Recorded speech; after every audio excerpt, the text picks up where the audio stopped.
Здравствуйте, друзья! Тайна радиостанции УВБ-76 не раскрыта. Тайна жужжалки. Что и куда передает загадочная радиостанция УВБ-76.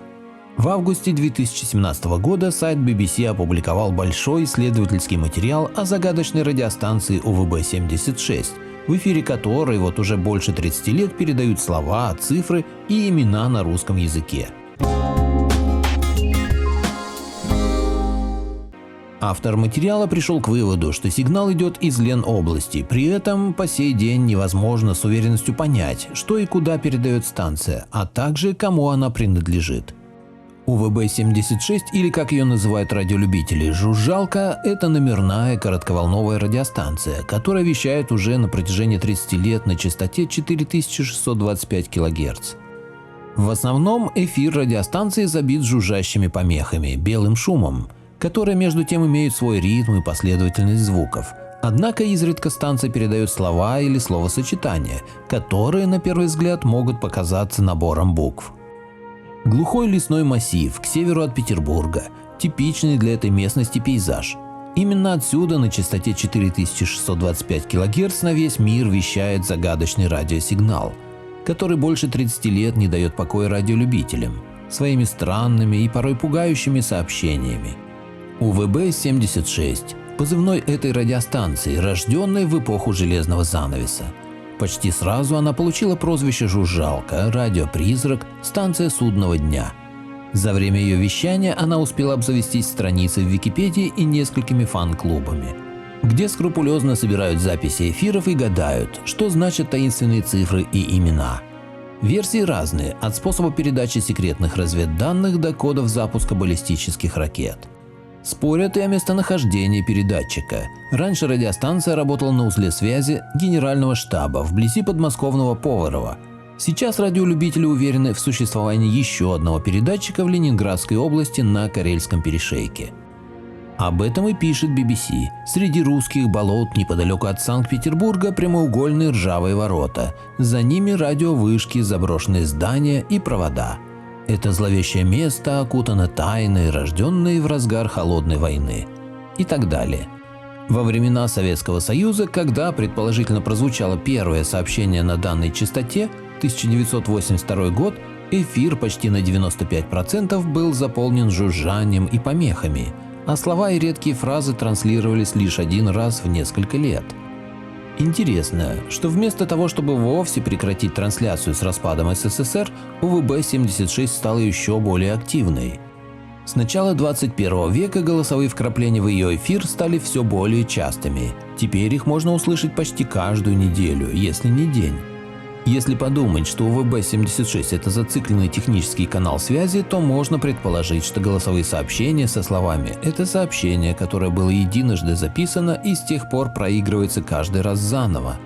Однако это не так. Внимательные слушатели УВБ-76 и радиолюбители довольно быстро определили, что каждое новое сообщение не является копией предыдущего. Мало того, неприметное жужжание каждый раз создается вручную. Умельцы даже создали небольшую радиограмму сообщений, передаваемых в эфире радиостанции. После прослушивания УВБ-76 у людей появляются странные ощущения. Кто-то испытывает страх, дрожь, холод. Некоторые даже говорят, что чувствуют присутствие чего-то или кого-то рядом. Станция судного дня – мистическая тайна на коротких волнах, как только не называют УВБ-76 или просто жужжалку.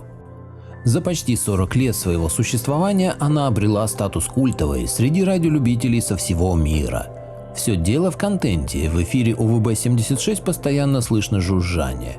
И все бы ничего, но периодически жужжалка транслирует сообщения, которые многие находят загадочными и жуткими. Например, монотонный голос может выдавать серии чисел и букв. Первая голосовая передача жужжалки звучала так.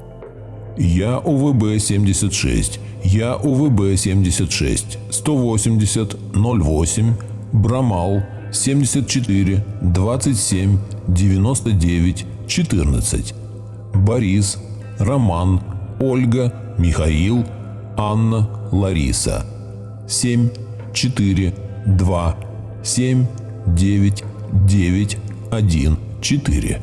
Позывной радиостанции УВБ-76 дал ей второе название. Есть люди, которые постоянно следят за эфиром, и они даже объединяются в своеобразные фан-клубы в соцсетях.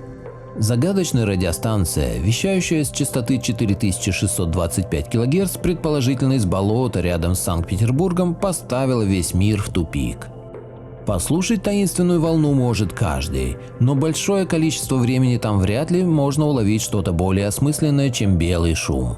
Бывает, что в эфир прорываются слова на русском типа «агроном» или «надувная спасательная лодка», но случается это очень редко.